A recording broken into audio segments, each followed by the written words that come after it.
여러분은 마음을 어떻게 지키고 계십니까?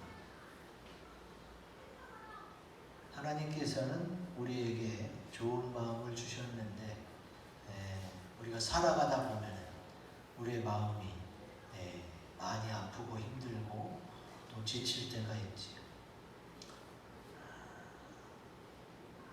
오늘 주님께서 씨 뿌리는 비유를 말씀하셨는데 왜 마음 얘기를 하느냐?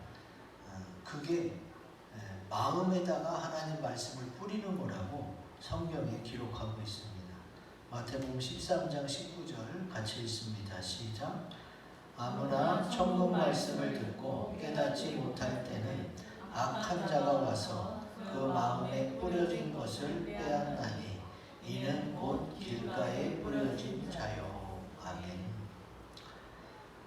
마태복음 13장 3절에서 8절까지는 씨 뿌리는 비유이고 19절부터는 그 비유에 대해서 풀이를 해주셨어요. 그 씨는 하나님의 말씀이고 그 말씀이 사람의 마음에 뿌려진다는 거예요.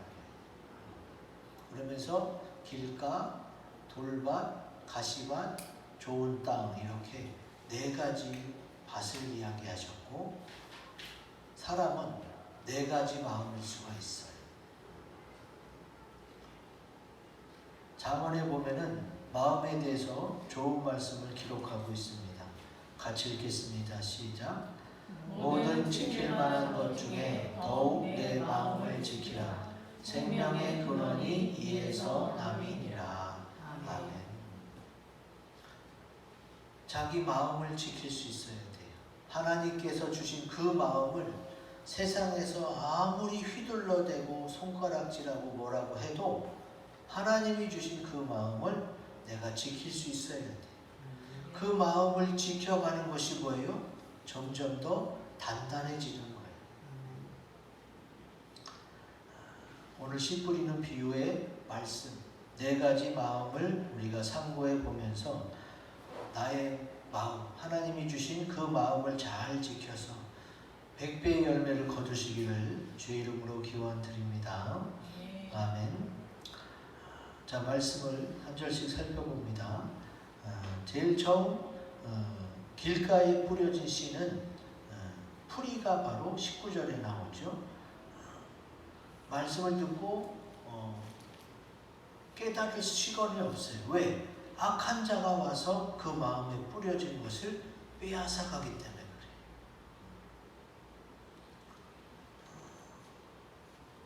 그러면은 길가와 같은 심령은 그냥 열매 맺을 수도 없고 그냥 버려진 심령이냐? 그건 아니라고 봐요. 주님은 분명히 길가 같은 심령, 또 돌밭 같은 심령, 가시밭 같은 심령에게도 그가 돌이켜서 회복되고 또 많은 열매를 맺을 수 있는 그 길을 열어놓으신 줄로 믿습니다. 그래서 성경에서 찾아봤어요. 길가 같은 심령이 어떤 건지. 그랬더니 성경에 길가에 앉아있는 사람이 나왔어요. 누굴까요? 이 길가의 마음을 우리 크고 굵은 글씨 같이 읽어봅니다. 시작.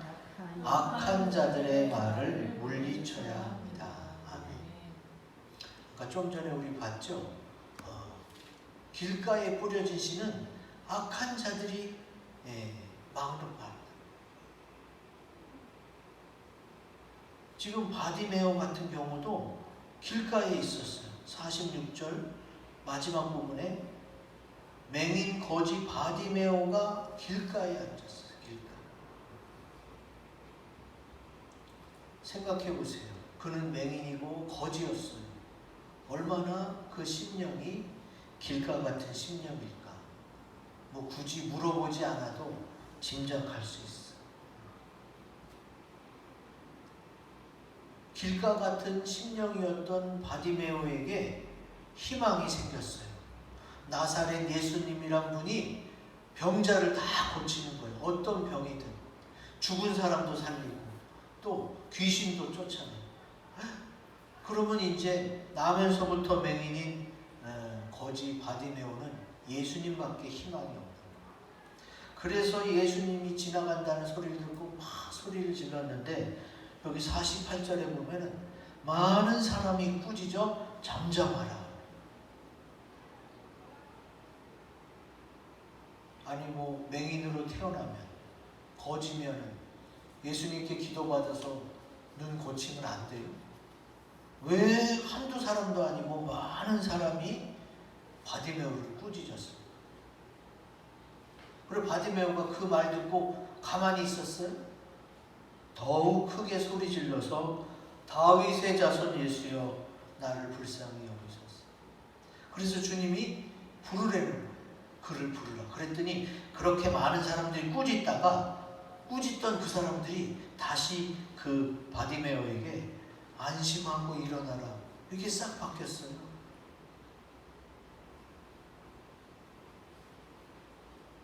많은 사람이 바디메오는 막 너는 맹인이고 거지니까 좀 조용히 있으라고 그랬다가 예수님이 바디메오를 부르니까 싹 바뀌었어요. 그들이 했던 말은 온데간데 사라지고 있어요. 그러니까 악한 자의 말은 들을 필요가 없어요. 여러분 방송에 나오는 연예인들이 많이 자살합니다. 왜? 악플 때문에 시달려서 자살한 사람들 많아요. 그들이 그 연예인에 대해 뭐 얼마나 안다고 그런 말을 하겠어요. 그냥 그런 악한 자들의 말은 물리쳐야 되는 거예요. 거기에 신경 쓰고 거기 상처받고 그 말대로 했다가는 뭐예요? 나만 힘들어져요.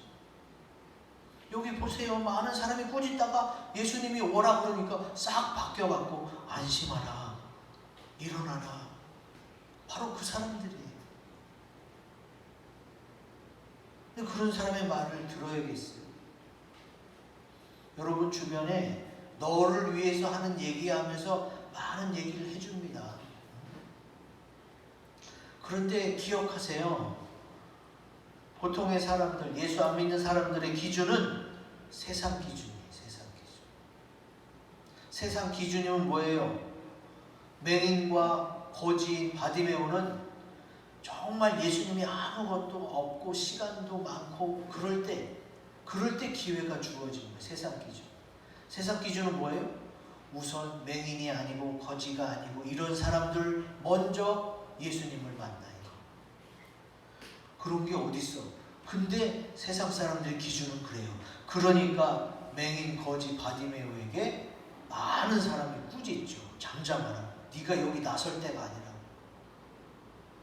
아니 지금 가장 시급한 게 맹인이고 거지이지.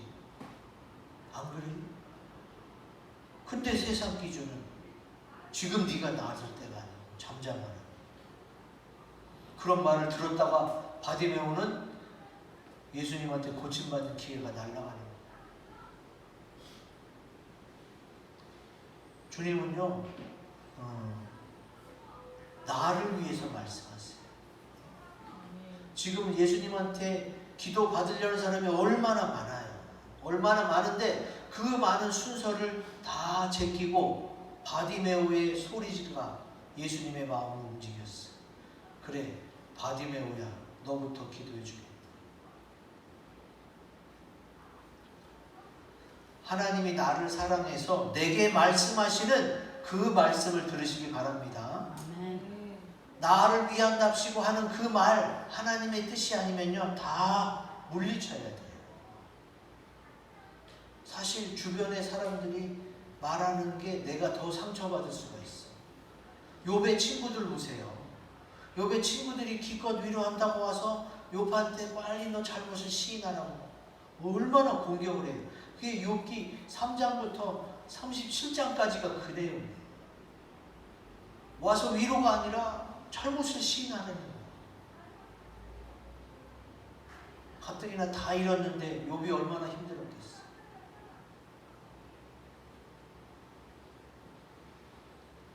그리고 결국 욥이 그들을 위해 기도해 주니까 이제 다시 다 회복되는 은혜를 받게 되는데, 여러분 기억하세요. 하나님의 말씀을 붙잡고 믿음으로 행하면서 악한 자들의 말을 물리치면 길가 같은 심령도, 바디메오 같이 길가에 앉았던 사람도 어떻게 된다? 길에서 주님을 따를 수 있는 그런 좋은 심령이 되는 줄로 믿습니다. 주님께서는 너는 길가야, 너는 죽었다 깨어나도 안 돼 하고 탁 못 박아놓은 게 아니에요. 우리의 마음이 길가 같은 마음일 때도 있잖아요. 그럴 때는 어떻게? 하나님 말씀 붙잡고 믿음으로 가라. 너한테 조언한답시고 이래라 저래라 하는 사람들 하나님 말씀이 아니면 들을 필요 없다. 하나님 말씀이 최우선이에요. 그 하나님 말씀대로 조언하는 사람이면 그 얘기 들어도 되죠. 근데 그게 아니라 하나님 빼고 세상 기준으로 말하는 사람, 여러분 듣지 마세요. 괜히 상처만 받고 믿음이 떨어져. 주님보다 날 더 사랑하는 분은 이 세상에 없습니다. 그래서 주님의 말씀을 꼭 붙잡고 믿음으로 행하시기를 주의 이름으로 기원드립니다. 아멘. 그 다음에 두 번째, 돌밭에 뿌려진 씨. 이 뿌리는 돌밭에 뿌려졌다는 것은 말씀을 듣고 즉시 기쁨으로 받되 그 속에 뿌리가 없어 잠시 견디다가 말씀으로 말미암아 환난이나 박해가 일어날 때에는 곧 넘어지는 자요. 이렇게 되어 있어요. 돌밭이다 보니까 흙이 얕지요. 주로 돌이 많고. 그래서 뿌리가 안착이 안 됩니다. 더군다나 말씀으로 인해 환난이나 박해가 일어난다고 되어 있어요. 이 부분을 이해하기 어려울 수가 있어요. 아니 하나님의 말씀은 좋은 건데 말씀으로 말미암아 환난이나 박해가 일어난다고요? 그리고 이 환난이나 박해를 주님이 안 막아준다고요? 이유가 있습니다.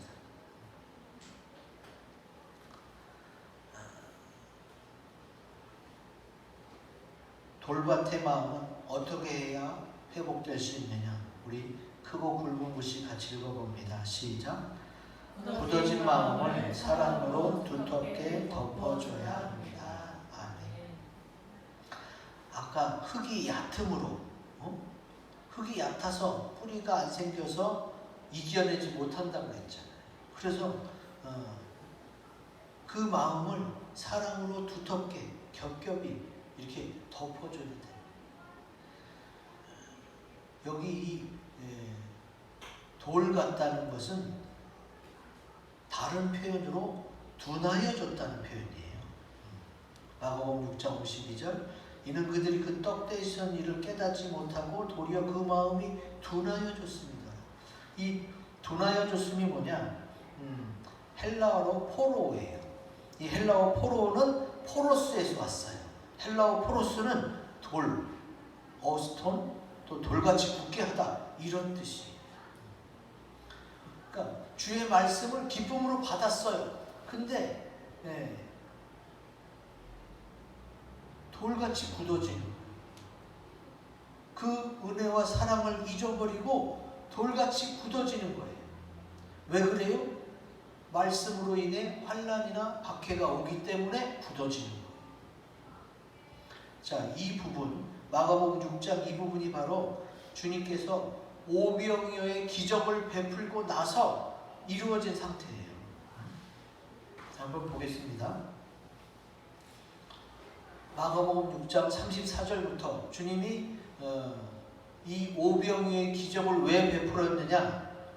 34절 제가 읽겠습니다. 예수께서 나오사 큰 무리를 보시고 그 목자 없는 양 같음으로 인하여 불쌍히 여기사 이에 여러 가지로 가르치시더라.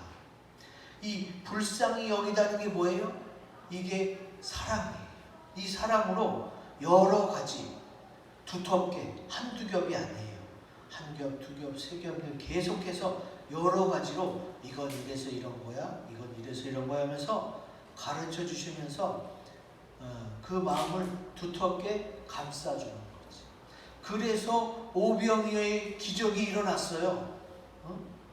이 너무 많아서 제가 중요한 요절만 올려놨는데 오병이어의 기적이 일어나서 다 즐겁게 먹고 마셨어요. 그리고 이제 배 타고 건너편으로 가라. 그리고 예수님은 기도하고 그리고 바다 위를 걸어서 오셨더니 제자들이 막 예수님 보고 또 유령이라고 막 두려워 떨잖아요.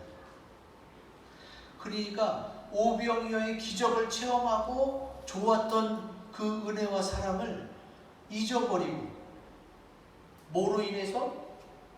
바람과 풍랑으로 인해서 예수님을 유령으로 보는 거예요. 아니 그러면 주님이 오병이어의 기적 이후에 환난이나 박해가 없도록 풍랑이 없도록 해주면 좋았을 텐데 왜 주님은 그걸 막아주지 않았을까? 여러분 꼭 기억하셔야 돼요.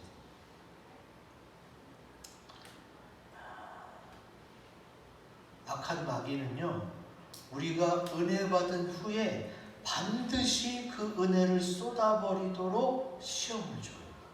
왜? 우리가 은혜 받는 걸 싫어하니까.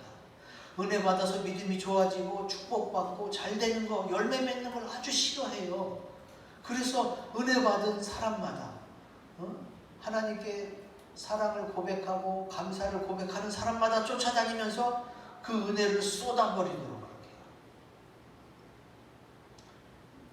예전에 어느 권사님이 뭐라고 그러느냐, 부흥에 쫓아다녀서 은혜 많이 받아서 집에 오면은 애들이 꼭 사고를 친대.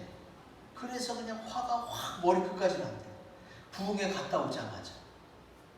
그런 일을 몇 번 겪고 나서는 내가 은혜를 받으니까 마귀가 요거를 쏟아내려고 나의 시험을 주는구나. 내는 이제 은혜 받았으니까 집에 돌아가면 애들이 어떤 짓을 해놔도 내가 화내지 않아야지. 그거를 이제 몇 번 경험하고 깨달은 다음에는 이제는 주님의 마음으로 시험이 안 되는. 하나님이 왜 막아주지 않아요? 비 온 뒤에 땅이 굳어지는 거예요. 은혜를 받고 나서 그 은혜가 정말로 나의 믿음의 성장, 하나님으로부터 더 큰 축복을 받을 수 있는 비결은 뭐예요? 그 은혜가 갑각류가 허물을 벗고 그 다음에 점차 단단해지는 것처럼 비 온 뒤 땅 굳어지는 것처럼 그렇게 그 은혜를 사모하는 마음으로 내가 환난이나 박해를 이겨낼 때에 그 은혜가 내 것이 되고 하나님께 영광이 되는 줄로 믿습니다. 그래서 주님이 굳이 그거를 막아주지 않는 거예요. 나의 믿음 성장을 위해서. 기억하세요. 돌박 같은 심령도 반드시 회복되고 괜찮아질 수가 있는데 그러려면 어떻게 해야 되느냐? 주님이 베푸신 은혜와 사랑을 자꾸 거듭거듭 생각하고 간증하고 나눠야 돼요. 그러면서 그거를 덮어야 돼요. 주님이 이것도 주셨지? 주님이 이렇게 도와주셨지? 이러면서 어떻게 해요? 그 은혜와 사랑으로 두텁게 덮여 있으면 시험이 와도 그걸 이겨낼 수가 있어요. 근데 오병이어의 기적을 경험한 그 제자들이 금세 잊어버리고 하나님의 은혜와 사랑 금세 잊어버리니까 어떻게 해요? 또다시 불평이 나오고 유령이고 이거는 뭐야? 이렇게 불만이 쌓이게 되는 거예요. 그 고비를 넘어야 돼요. 그 고비를 넘지 못하면 맨날 어떻게 돼요? 맨날 제자리예요.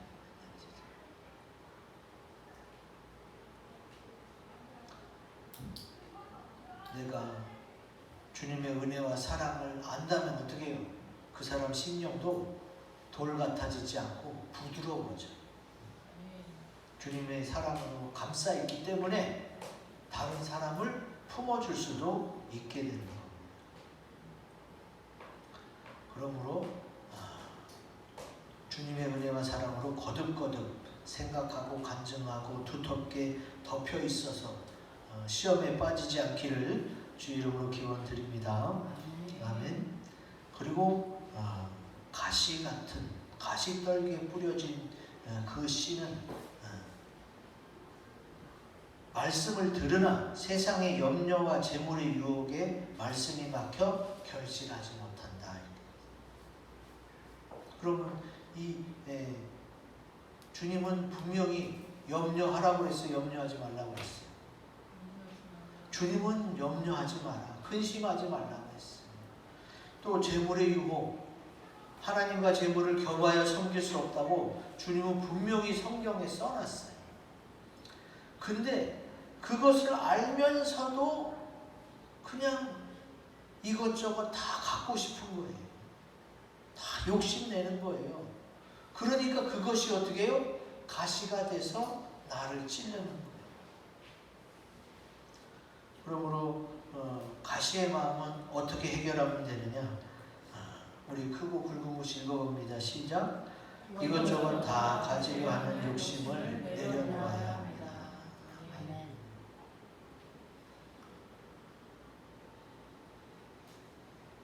가지려고 하는 것, 그것이 어떻게 해요? 자기를 찔러요. 디모데전서에 나옵니다. 디모데전서 6장 10절 같이 읽습니다. 시작. 돈을 사랑하니 일만하게 뿌리가 되나니 이것을 탐내는 자들은 미혹을 받아 믿음에서 떠나 많은 근심으로써 자기를 찔렀도다.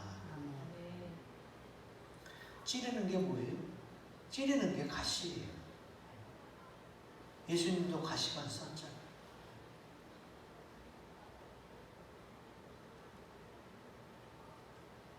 가시는요, 꽃에도 있고 나무에도 있죠. 그 식물에서 가시가 생기는 거예요. 그러니까 내가 내 속에 드는 마음과 생각을 내가 조정하지 않으면 그게 가시가 돼서 나를 찔러요. 주님은 분명히 하늘의 것이 더 좋다고, 하늘의 것을 기도하라고 원하라고 그랬고, 세상 것은 어떻게 결국은 다 두고 떠날 수밖에 없다고, 이거는 다 불에 타서 없어질 거라고 주님은 성경에 누누이 말씀하고 있어요. 근데 사람들이 어떻게 해요? 이런 말씀을 알고도 세상에서 더 높아지고 세상 것을 더 많이 갖고 싶고 이런 것이 어떻게 가시가 돼서 찌른단 말이지. 이게 신약 성경에만 나온 게 아니라 이미 예레미야 선지자를 통해서 가시를 이야기하고 있어요. 제가 읽어봅니다. 3절. 여호와께서 유다와 예루살렘 사람에게 이와 같이 이르노라. 너희 묵은 땅을 갈고 가시덤불에 파종하지 말아라. 왜 가시덤불에 파종하지 말래요? 가시가 찔러서 열매가 안 되니까. 근데 그 가시가 뭐예요? 재물의 유혹, 세상의 염려. 그럼 어떻게 해야 돼요? 4절은 같이 읽어봅니다. 시작. 유다인과 예루살렘 주민들아, 너희는 스스로 할례를 행하여 너희 마음 가죽을 베고 나 여호와께 속하라. 거기까지. 주님이 가시덤불에 파종하지 말라. 그러니까 내 안에서 세상 것을 보고 생기는 그 욕심들이 나를 찌르니까 이제 어떻게 돼요? 그 마음에 가죽이 생겨. 가죽이. 이거 굉장히 깊이 있는 말씀이에요. 그냥 살에 가시가 박혀서 따가워 이게 아니라 이 가시가 생긴 지 벌써 오래된 거예요. 가시가 생긴 지 오래되니까 이제 어떻게 해요? 그 마음에 가죽이 생기는 거예요. 가죽. 살은 부드럽잖아요. 근데 짐승의 가죽들은 죽어서도 가죽이 남을 만큼 단단하고 튼튼하거든요. 그 가죽으로 옷도 만들고 또 가방도 만들고 좋은 거 많이 만들잖아요. 질기고 단단하기 때문에. 내가 이 세상의 유혹 또 재물의 유혹, 세상 것이 자꾸 나를 찌르는데도 이걸 포기하지 않아. 그러니까 벌써 마음에 가죽이 생기는 거예요. 주님은 이 너희 마음 가죽을 베라는 거예요. 그거 아닌 거 알면서도 포기 못하는 그 가죽 단단해진 것을 베는 부분 칼로 잘라내라는 거예요. 그러면 뭘로 잘라야 돼요? 성령의 검, 하나님의 말씀으로 잘라내야 돼요. 그게 아니면은 어떻게 돼요? 결실하지 못해요. 그래서 주님께서 가시떨기에 뿌려진 씨앗이 결실을 할 수 있으려면 어떻게 됐다? 이 씨앗이 가시를 피해서 날 수는 없잖아요. 이미 가시는 쫙 퍼져 있는데. 내가 그렇게 찔리면서도 포기 못하는 그거 자체를 어떻게 제거해 버리셔야 돼요. 아, 이거 아니지? 여러분 기억하세요. 아닌 건 아닌 거예요. 아닌 걸 되게 하려고 막 억지로 하다 보면 가죽이 돼요.